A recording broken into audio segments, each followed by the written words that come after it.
എൻ്റെ നമസ്കാരം. ഈ ഗർഭകാലം എന്ന് പറയുന്നത് എല്ലാ അമ്മയാകാൻ പോകുന്നവർക്കും ഒരു തവണ അമ്മയായതിനു ശേഷം വീണ്ടും അമ്മയാവാൻ ശ്രമിക്കുന്നവർക്കും വളരെയധികം ആനന്ദകരമായ ആഹ്ലാദകരമായ ഒരു പീരീഡാണ്, ഒരു സാഹചര്യമാണ് എന്നുള്ളത് നമുക്ക് എല്ലാവർക്കും അറിയാം. പക്ഷേ എന്നാൽ ആ സമയത്ത് തന്നെ ഒരുപാട് ഉത്കണ്ഠകളും ടെൻഷനുകളും ഭാവിയെക്കുറിച്ചിട്ടുള്ള ചിന്തകളും ഇൻട്രൂസീവ് തോട്ട്സും എല്ലാം അനുഭവിക്കുന്ന അമ്മമാരുമുണ്ട് എന്നുള്ളതാണ് യാഥാർത്ഥ്യം. പ്രസവത്തിൻ്റെ വേദന എനിക്ക് താങ്ങുവാൻ കഴിയുമോ? ലേബർ റൂമിൽ വെച്ച് എനിക്ക് പാനിക് അറ്റാക്ക് വരുമോ? പ്രസവത്തിന് കൊണ്ടുപോകുന്ന വഴി എനിക്ക് പാനിക് അറ്റാക്ക് വരുമോ? കുഞ്ഞിന് എന്തെങ്കിലും സംഭവിക്കുമോ? കുഞ്ഞിന് അംഗവൈകല്യം വല്ലതും ഉണ്ടാകുമോ? ഇനി പ്രസവത്തിന് ശേഷം ഞാൻ കുഞ്ഞിനെ താഴെയിടുമോ? കുഞ്ഞിനെ ഉപദ്രവിക്കുമോ? കുഞ്ഞിനെ ശരിയായി സംരക്ഷിക്കുവാൻ എനിക്ക് കഴിയാതെ വരുമോ? എന്നെല്ലാം ഉള്ള വളരെ ആകുലത നിറഞ്ഞ ചിന്തകൾ ഈ ഗർഭിണികളുടെ മനസ്സിലൂടെ സർവ്വസാധാരണമായി പോകാറുള്ളത് നമുക്കെല്ലാവർക്കും അറിയാം. പ്രത്യേകിച്ച് സ്ത്രീകൾക്ക് അത് വളരെയധികം നല്ല പോലെ അറിയുകയും ചെയ്യാം. ഈ ഒരു വിഷയമാണ് അതെങ്ങനെ നമുക്ക് കൈകാര്യം ചെയ്യാം, ശാസ്ത്രീയമായ CBT മെത്തേഡുകൾ ഉപയോഗിച്ച് അതെങ്ങനെ കൈകാര്യം ചെയ്യാം എന്നുള്ള ഒരു ചെറിയൊരു ടോപ്പിക്കാണ്, ചെറിയൊരു വീഡിയോ ആണ് ഞാൻ ഇന്ന് നിങ്ങളുടെ മുമ്പിൽ സമർപ്പിക്കുന്നത്. ഈ വീഡിയോ മുഴുവനായും കാണണം. കാരണം എസ്പെഷ്യലി ഗർഭിണികളും അവരുടെ കുടുംബാംഗങ്ങളും അവരുടെ ബൈസ്റ്റാൻഡേഴ്സും ഭർത്താവും അടക്കം കാണേണ്ട ഒരു വീഡിയോ ആണ്. കാരണം ഇവർക്ക് എല്ലാവർക്കും ആ ഗർഭിണിയുടെ മനസ്സിൻ്റെ സംഘർഷത്തിൽ അവരെ സമാശ്വസിപ്പിക്കുവാനും അവർക്ക് സമാധാനം നൽകുവാനും കഴിയണം എന്നുള്ളതാണ് യാഥാർത്ഥ്യം. അതിന് ഇവരെല്ലാവരുടെയും ഇൻക്ലൂഡിങ് ഗർഭിണിയുടെയും പൂർണ്ണമായ സഹകരണം ആവശ്യമാണ്. ഈ വീഡിയോ മുഴുവനായും കാണുക. ചാനൽ സബ്സ്ക്രൈബ് ചെയ്യാൻ മറക്കരുത്. ബെൽ ബട്ടൺ അമർത്തുവാൻ മറക്കരുത്. നിങ്ങൾക്ക് എന്തെങ്കിലും സംശയമുണ്ടെങ്കിൽ കമൻറ്റ് ബോക്സിൽ എഴുതി ചോദിക്കാം. ആദ്യം തന്നെ കൃത്യമായി മനസ്സിലാക്കുക, നിങ്ങൾ ഒറ്റയ്ക്കല്ല. ഒരു ഗർഭിണി ഒരിക്കലും ഒറ്റയ്ക്കല്ല. ഒരുപാട് ഗർഭിണികൾ പ്രസവത്തിന് മുമ്പും പ്രസവ സമയത്തും പ്രസവത്തിന് ശേഷവും ധാരാളം മാനസിക സമ്മർദ്ദത്തിലൂടെ കടന്നു പോകുന്നു എന്നുള്ളത് വളരെ സാധാരണമായ ഒരു കാര്യമാണ്. അതിൽ പ്രധാനപ്പെട്ട കാരണം അവരുടെ ശരീരത്തിലുണ്ടാവുന്ന ഹോർമോണുകളുടെ വളരെ വലിയ വ്യതിയാനമാണ് എന്നുള്ളതാണ്. കൂടാതെ കടുത്ത ഉറക്കക്കുറവും തളർച്ചയും ശരീരത്തിനൊരു ബലമില്ലാത്ത പോലെയുള്ള സാഹചര്യവുമെല്ലാം അതിലൂടെ രൂപപ്പെടുന്നു. ഒരു കുഞ്ഞ് ജനിക്കുവാൻ പോകുന്ന സമയത്ത് അല്ലെങ്കിൽ ജനിച്ചതിന് ശേഷം നിങ്ങളുടെ തലച്ചോറിലെ ഹൈപ്പർ വിജിലൻസ് എന്ന ഒരു പ്രക്രിയ, അതായത് വളരെ സുരക്ഷയോടുകൂടി സംരക്ഷണത്തോടുകൂടി കുഞ്ഞിൻ്റെ ജനനത്തെയും കുഞ്ഞിനെയും സ്വന്തം ശരീരത്തെയും സ്വന്തം മനസ്സിനെയും കാണുന്നൊരു പ്രക്രിയ വളരെ സ്ട്രോങ് ആയി ഉണർന്നെഴുന്നേൽക്കും. നമ്മുടെ ശരീരവും മനസ്സുമെല്ലാം ഹൈപ്പർ വിജിലൻ്റ് ആകും എന്നർത്ഥം. കുഞ്ഞിനെ അപകടങ്ങളിൽ നിന്നും സംരക്ഷിക്കുവാനുള്ള ഒരു സ്വാഭാവിക പ്രക്രിയ മാത്രമാണിത്. പക്ഷേ നമ്മുടെ ശരീരത്തിലെ ക്ഷീണവും ഉറക്കക്കുറവും എല്ലാം ഇതുമായി ബന്ധപ്പെട്ട് കിടക്കുന്നതുകൊണ്ട് നമുക്ക് വളരെയധികം തീക്ഷ്ണമായ ചിന്തകൾ വന്നു ചേരാം. അവയെ നമുക്ക് ഇൻട്രൂസീവ് തോട്ട്സ് എന്ന് വിശേഷിപ്പിക്കാം. ഇത് നിങ്ങളുടെ തെറ്റല്ല, തലച്ചോറിൻ്റെ സ്വാഭാവികമായ ഒരു പ്രതിരോധ സംവിധാനമാണ്. അതുകൊണ്ട് തന്നെ ഇതിനെ ഭയക്കേണ്ട യാതൊരു ആവശ്യവുമില്ല. പ്രസവ സമയത്ത് ഒരുപാട് ഗർഭിണികൾ എന്നോട് ചോദിക്കുന്നൊരു കാര്യം, അതായത് ഗർഭിണികളായി പ്രസവത്തിന് പോകുന്നതിന് മുമ്പ് കൗൺസിലിങ്ങിന് വരുമ്പോൾ എന്നോട് ചോദിക്കുന്നൊരു കാര്യം ഇതാണ്: പ്രസവത്തിന് പോകുമ്പോൾ പാനിക് അറ്റാക്ക് വരുമോ? പ്രസവത്തിൻ്റെ സമയത്ത്, അതായത് പ്രഗ്നൻസി ടൈമിൽ ആങ്സൈറ്റി ഒരുപാടുണ്ടായാൽ അത് കുഞ്ഞിനെ ബാധിക്കുമോ? സ്ട്രെസ്സ് മാനേജ് ചെയ്യേണ്ടതല്ലേ? എനിക്ക് സ്ട്രെസ്സ് മാനേജ് ചെയ്യാൻ കഴിയുന്നില്ല. അങ്ങനെയാണെങ്കിൽ കുഞ്ഞിന് ശാരീരികമായി മറ്റു വല്ല പ്രശ്നങ്ങളും വരുമോ? ഡെലിവറി റൂമിൽ, ലേബർ റൂമിൽ കയറി കഴിഞ്ഞാൽ എനിക്ക് പാനിക് അറ്റാക്ക് വരുമോ? അവിടെയുള്ള സാഹചര്യത്തെ ഞാൻ എങ്ങനെ ഓവർകം ചെയ്യും എന്നെല്ലാമുള്ള ചോദ്യങ്ങൾ ധാരാളം ഗർഭിണികൾ എന്നോട് ചോദിക്കാറുണ്ട്. നമുക്കതിലേക്ക് ഒന്ന് വിശദമായി കടക്കാം. ഇത്തരം ചിന്തകൾ വളരെ സാധാരണമാണ്. അതിന് കാരണം ഞാൻ നേരത്തെ പറഞ്ഞു, നമ്മുടെ ശരീരത്തിൻ്റെ സംരക്ഷണം, അതായത് നമ്മുടെ ശരീരം കുഞ്ഞിന് കൊടുക്കേണ്ടുന്ന സംരക്ഷണം എന്നുള്ള വിഷയത്തെ വളരെ ഊർജിതമായി രൂപപ്പെടുത്തുന്നതുകൊണ്ട് നമ്മുടെ ശരീരത്തിൻ്റെ മനസ്സിൻ്റെ ഹൈപ്പർ വിജിലൻസ് എപ്പോഴും ഉയർന്നു നിൽക്കുന്നത് കൊണ്ടാണ് നമുക്ക് ഇത്തരത്തിലുള്ള സംശയങ്ങളും വിഷമങ്ങളും ചോദ്യങ്ങളും എല്ലാം വരുന്നത്. നമ്മൾ സാധാരണ ഇത്തരം സാഹചര്യങ്ങളിൽ ഡോക്ടറോട് ഇത് പറയാറുണ്ട്.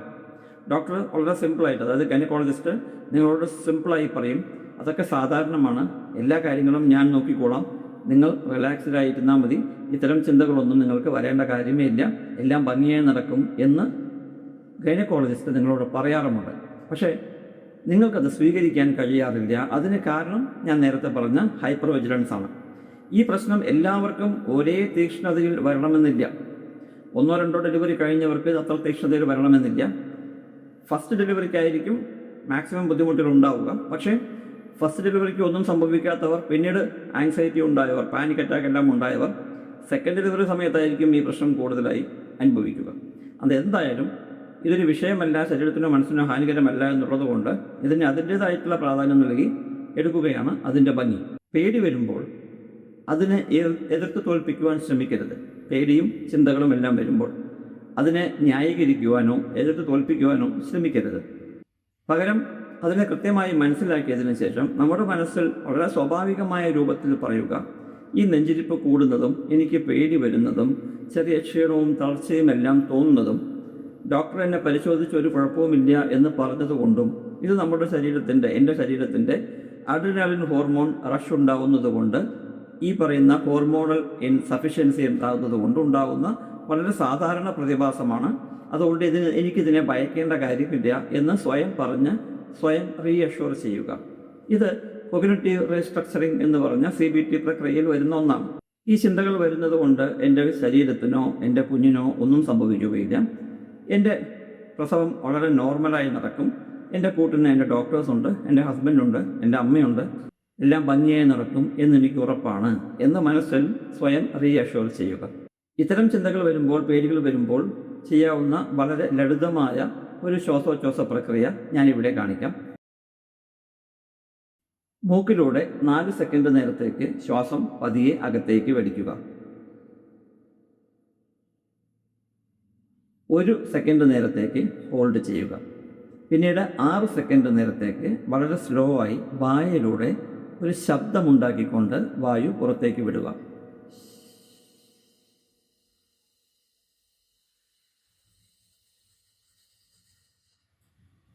1 സെക്കൻഡ് ഹോൾഡ് ചെയ്യുക. 1-2 സെക്കൻഡ് ഹോൾഡ് ചെയ്യുക. വീണ്ടും അടുത്ത 4 സെക്കൻഡ് ശ്വാസം അകത്തേക്ക് എടുക്കുക. 1 സെക്കൻഡ് ഹോൾഡ് ചെയ്യുക. വായയിലൂടെ പുറത്തേക്ക് വിടുക.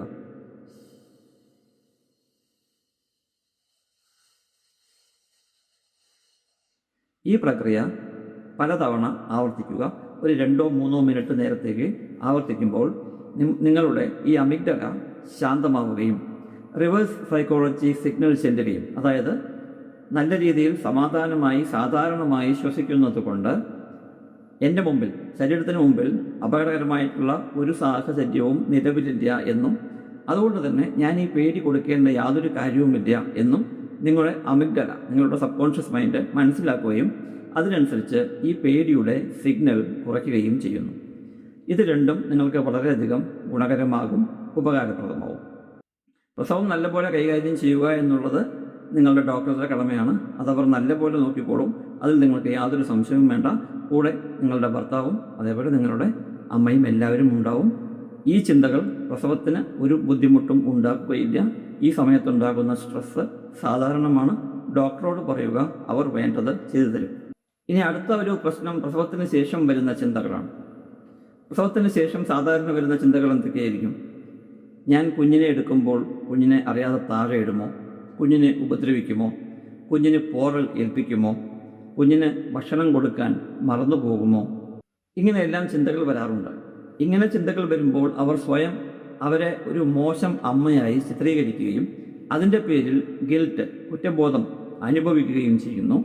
അതിൻ്റെ കൂടെ തന്നെ മറ്റ് ശാരീരികമായിട്ടുള്ള ബുദ്ധിമുട്ടുകൾ, കുടുംബപരമായിട്ടുള്ള ബുദ്ധിമുട്ടുകൾ, ഇതെല്ലാം കാരണം, ഒരുപാട് ക്ഷീണം, ഇതെല്ലാം കാരണം കൂടുതൽ അവർക്ക് അസ്വസ്ഥത ഉണ്ടാവുകയും ഇൻട്രോസീവ് തോട്ട്സ് കൂടുതലാവുകയും ചെയ്യുന്നു. ഇങ്ങനെ വരുന്ന ഇൻട്രോസീവ് തോട്ട്സിന് 2 പ്രധാനപ്പെട്ട CBT ടെക്നിക്സ് ഞാൻ പറയുന്നു.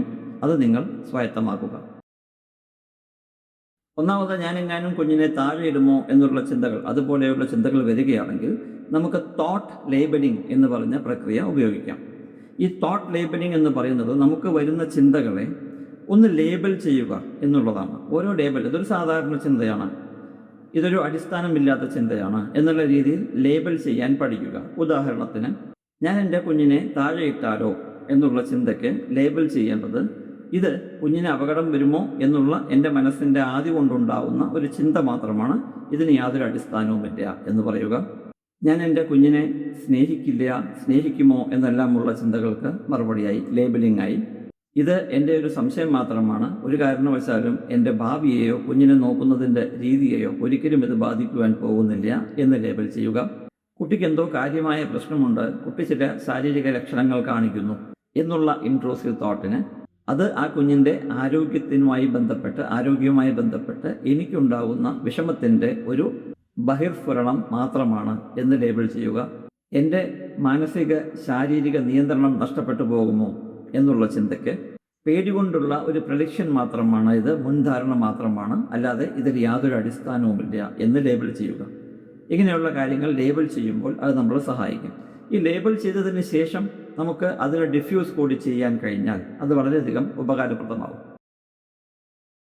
ഡിഫ്യൂസ് ചെയ്യുക എന്ന് പറഞ്ഞാൽ നമ്മുടെ മനസ്സിൽ നിന്നും ആ ചിന്തയെ പതിയെ കുറച്ചു കൊണ്ടുവരിക. അതായത് ഒരു ബക്കറ്റ് വെള്ളത്തിൽ ഒരു തുള്ളി നീല ചായം കലർത്തുകയാണെങ്കിൽ ആ നീല ചായം ആ വെള്ളത്തിൽ അലിഞ്ഞലിഞ്ഞ് ഡിഫ്യൂസ് ചെയ്ത് ഇല്ലാതാകും. നീല നമുക്ക് കാണാനാവില്ല എന്നർത്ഥം.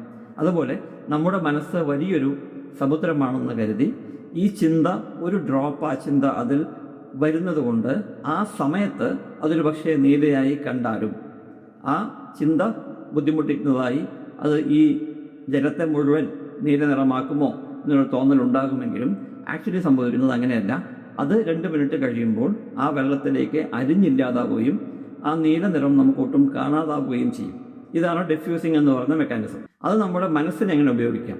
എന്തോ കാര്യമായ പ്രശ്നമുണ്ട് എന്ന് നമ്മൾ ചിന്തിക്കുമ്പോൾ ഈ ഇങ്കിൻ്റെ ആ ഒരു ഉദാഹരണം മനസ്സിൽ കൊണ്ടുവന്നതിന് ശേഷം അതെൻ്റെ ഒരു സാധാരണ ചിന്ത മാത്രമാണ്, അത് വെള്ളത്തിൽ അലിഞ്ഞില്ലാതാകുന്നത് പോലെ എൻ്റെ മനസ്സിൽ അലിഞ്ഞില്ലാതായിക്കോളും എന്നുള്ള ആ ഒരു ഡിഫ്യൂസിങ് തോട്ട് ഉപയോഗിക്കുക.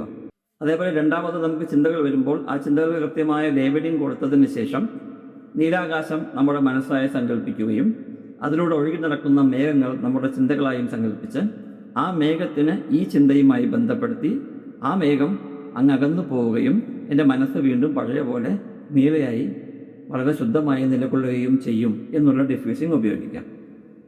മൂന്നാമത്തെ ഡിഫ്യൂസിങ് മെത്തേഡ് കൺവെയർ ബെൽറ്റാണ്. അതായത് നമ്മുടെ സാധനങ്ങളൊക്കെ ഒരു കൺവെയർ ബെൽറ്റിലൂടെ ഇങ്ങനെ കടന്നു വരുന്നത് സങ്കല്പിക്കുക. അതിൽ ഒരു കൺവെയർ ബെൽറ്റ് നമ്മുടേതാണ്, അത് അവിടെ നിന്ന് വരുന്നു, ആ ചിന്ത അവിടെ നിന്ന് വരുന്നു, നമ്മുടെ അടുത്തെത്തുമ്പോൾ അത് വലുതാകുന്നു, അത് കഴിഞ്ഞ് പതിയെ ആ ചിന്ത ഇല്ലാതാവുന്നു എന്നുള്ള ഡിഫ്യൂഷൻ മെക്കാനിസം ഉപയോഗിക്കാം. ഇതെല്ലാം നിങ്ങളുടെ മനസ്സിന് താൽക്കാലികമായി ആ ചിന്ത അകന്നു പോകുന്ന ഒരു പ്രതീതി ഉണ്ടാക്കിത്തരും. പ്രിയപ്പെട്ട അമ്മമാരെ, ഗർഭിണികളെ, ഭർത്താക്കന്മാരെ, നിങ്ങളെല്ലാവരും അറിയേണ്ട പ്രധാനപ്പെട്ട കാര്യമാണ് ഞാൻ ഈ വീഡിയോയിൽ പറഞ്ഞത്. നിങ്ങൾക്ക് ആർക്കും ഒരു തരത്തിലും വിഷമിക്കേണ്ട യാതൊരു കാര്യവുമില്ല. ഗർഭകാലത്തും പ്രസവകാലത്തും ഇത്തരം ആശങ്കകൾ ഉണ്ടാകുന്നത് സർവ്വസാധാരണമാണ്. ഈ ആശങ്കകൾ കൊണ്ട് നിങ്ങൾ ഒരു കാരണവശാലും കുഞ്ഞിനോട് സ്നേഹം കുറയുകയോ അതല്ലെങ്കിൽ കുഞ്ഞിനെ ഉപദ്രവിക്കുകയോ കുഞ്ഞിനെ മുറിവേൽപ്പിക്കുകയോ കുഞ്ഞിനെ നോക്കാതിരിക്കുകയോ ഒന്നും ചെയ്യില്ല എന്നുള്ളത് 100% ഉറപ്പാണ്. ഈ സമയത്ത് ഭർത്താവിൻ്റെയും കുടുംബത്തിൻ്റെയും പിന്തുണ വളരെ പ്രധാനമാണ്. അതുകൊണ്ട് തന്നെ ഭർത്താവിൻ്റെ വീട്ടുകാരും കുട്ടിയുടെ അമ്മയും കുട്ടിയുടെ വീട്ടുകാരും ഈ പെൺകുട്ടിയുടെ വീട്ടുകാരും എല്ലാവരും ഈ ഗർഭിണിയുടെ കൂടെ നിന്ന് പ്രസവത്തിന് മുമ്പും പ്രസവത്തിന് ശേഷവും കൂടെ നിന്ന് അവർക്ക് മാനസികമായ സപ്പോർട്ട് നൽകുക എന്നുള്ളതും അത്യന്താപേക്ഷിതമാണ്. കൂടുതൽ പ്രശ്നങ്ങൾ നിങ്ങൾക്കുണ്ടെങ്കിൽ നിങ്ങൾക്കൊരു സൈക്കോളജിസ്റ്റിൻ്റെയോ അല്ലെങ്കിൽ ഒരു സൈക്യാട്രിസ്റ്റിൻ്റെയോ സഹായം തേടാവുന്നതാണ്. ഒരു കാരണവശാലും പേടിക്കേണ്ട കാര്യമില്ല. നിങ്ങൾക്കൊന്നും സംഭവിക്കില്ല, നിങ്ങളുടെ കുഞ്ഞിനെ ഉപദ്രവിക്കാനും പോകുന്നില്ല. ഈ വീഡിയോ നിങ്ങൾക്ക് സഹായകരമായെങ്കിൽ തീർച്ചയായും ചാനൽ സബ്സ്ക്രൈബ് ചെയ്യുക, വീഡിയോ ലൈക്ക് ചെയ്യുക, ബെൽ ബട്ടൺ അമർത്തുവാൻ മറക്കരുത്. ഇതുപോലെ മറ്റ് ഗർഭിണികൾക്കും ഈ വീഡിയോ ഉപകാരപ്പെടും എന്ന് നിങ്ങൾക്ക് തോന്നുന്നുണ്ടെങ്കിൽ ഈ വീഡിയോ ഷെയർ ചെയ്യുവാനും മറക്കരുത്. CBT വിഷയത്തിലും മറ്റ് വിഷയങ്ങളിലുമായി മനഃശാസ്ത്ര വിഷയങ്ങളിലുമായി ഞാൻ എഴുതിയിട്ടുള്ള പുസ്തകങ്ങളുടെ എല്ലാം ഒരു വെബ്സൈറ്റ് ലിങ്ക് താഴെ കൊടുത്തിട്ടുണ്ട്, ഡിസ്ക്രിപ്ഷൻ ബോക്സിൽ കൊടുത്തിട്ടുണ്ട്. അതിൽ ക്ലിക്ക് ചെയ്താൽ നിങ്ങൾക്ക് ആവശ്യമുള്ള പുസ്തകം വാങ്ങിക്കുകയോ വായിക്കുകയോ ചെയ്യാം. നന്ദി, നമസ്കാരം.